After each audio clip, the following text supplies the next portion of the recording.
बंगला number 17 भूतिया घर।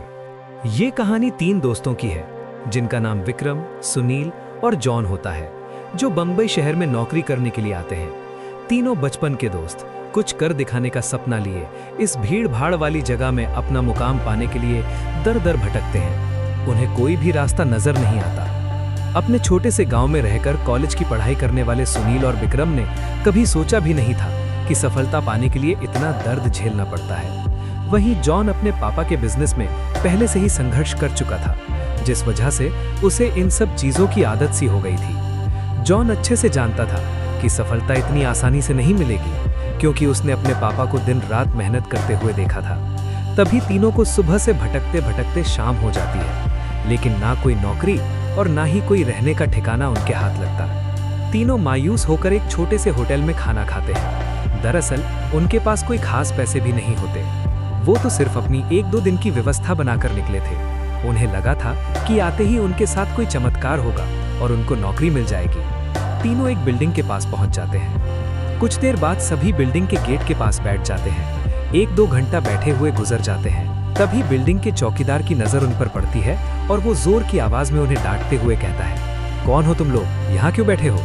तीनों अजनबी शहर में किसी को पहचानते नहीं और ना ही उनका कोई ठिकाना है। तीनों अपनी जगह पर जल्दी खड़े हो जाते हैं और अपनी बात चौकीदार को बताते हैं। चौकीदार को तीनों की हालत देखकर उन पर तरस आता है। उसे एहसास होता है कि कुछ सालों पहले ऐसे ही वो काम मांगने आया था। तब किसी ने उसे सहारा दिया था और आज कम से कम वो इतने बड़े शहर में छोटे से काम के साथ जीवन यापन कर पा रहा है। जॉन उन तीनों में थोड़ा समझदार होता है। वो चौकीदार से कहीं रहने के जुगाड़ की बात कहता है, क्योंकि उसे पता है कि अभी उनकी हालत किराया देने की नहीं है, तो उन्हें कोई किराया से कमरा क्यों देगा। तभी चौकीदार अपने एक दोस्त से फोन पर बात करता है, जो वहीं से कुछ ही दूर बंगला नंबर 17 में साफ सफाई का काम करता है। चौकीदार अपने दोस्त को सारी बात बताता है। तभी उसका दोस्त कहता है कि मेरे साहब तो अपने परिवार के साथ 2 महीनों के लिए बाहर गए हैं, तब तक मैं रहने का इंतजाम कर सकता हूँ। ये बात सुनकर तीनों दोस्त बहुत खुश हो जाते हैं और वो जल्दी से चौकीदार से कहते हैं कि आप हमें बता दीजिए हम उनके पास कैसे पहुंच सकते हैं। चौकीदार कहता है कि वो बंगला थोड़ा दूर है, रात को वहां कोई टैक्सी ऑटो भी नहीं मिलेगा। आज तुम लोग यहीं सो जाओ, कल सुबह हम साथ चलेंगे।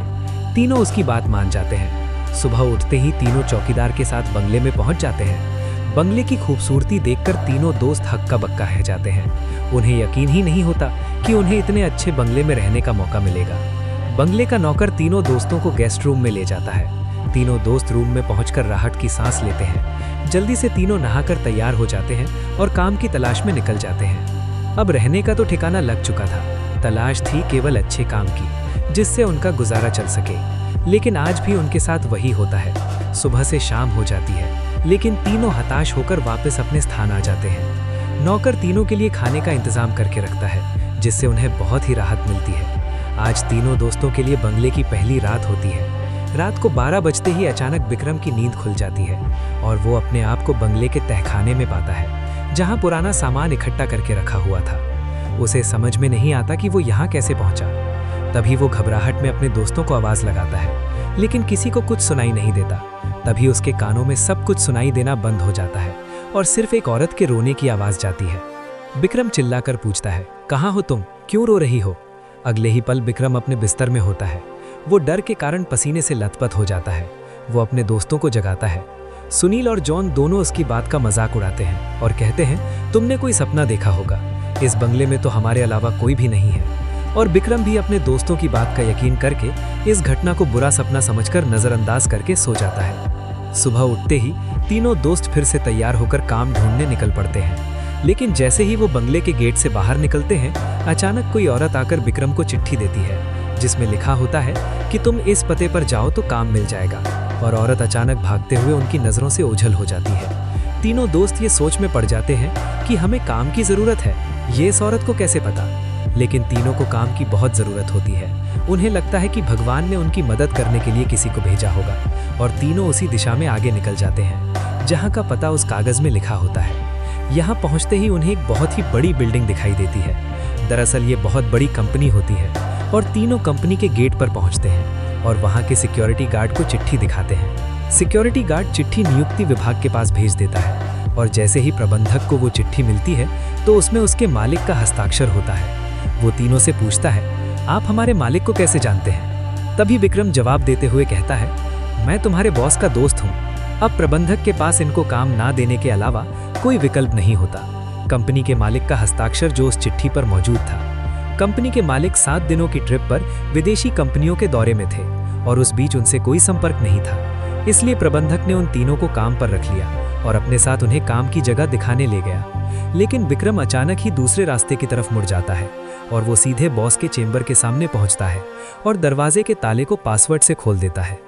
कंपनी का प्रबंधक ये देखकर आश्चर्यचकित रह जाता है। उसे यकीन ही नहीं होता कि जो पासवर्ड केवल कंपनी के मालिक को पता है, ये इसे कैसे पता चला। अब प्रबंधक उसे कोई खास आदमी समझने लगता है। उसे पूरा यकीन हो जाता है कि हो ना हो ये व्यक्ति बॉस ने ही भेजा है और वो उसे बिना रुके हुए अंदर जाने की इजाज़त दे देता है। जॉन और सुनील ये सब देखकर समझ नहीं पाते कि विक्रम को ये सब कैसे पता। तभी अचानक विक्रम सभी को बॉस के चेंबर से बाहर जाने को कहता है और चेंबर का दरवाज़ा बंद कर देता है। कुछ ही घंटों के बाद प्रबंधक को बॉस का फोन आता है और बॉस प्रबंधक से पूछता है कि मेरे कंप्यूटर को किसी ने इस्तेमाल किया था। तभी प्रबंधक सारी बात बता देता है। बॉस गुस्से में मैनेजर को बोलता है, जल्दी से जाओ और उसे रोको, नहीं तो मैं बर्बाद हो जाऊंगा। और जैसे ही प्रबंधक चेंबर का दरवाजा खोलता है तो वो देखता है विक्रम बेहोश पड़ा है। प्रबंधक अपने सुरक्षा कर्मियों से उसे उठाने को कहता है और कुर्सी पर वापस बैठाता है। तभी विक्रम को होश आता है। प्रबंधक गुस्से में विक्रम को बोलता है, तुमने क्या किया? मेरे बॉस बहुत नाराज है। लेकिन विक्रम को कुछ याद नहीं कि वो अपने बंगले के गेट से यहाँ तक कैसे आया है। दरअसल वो बंगला पहले उसी बॉस का होता है और बॉस ने बंगले को अपने ऑफिस की एक लड़की के लिए खरीदा था और कभी कभी साथ रहता था, जो कि उसके कंपनी में काम करती थी। बॉस पहले से ही शादीशुदा था और ये बात अच्छे से जानता था कि एक ना एक दिन वो लड़की उसके लिए खतरा बन सकती है।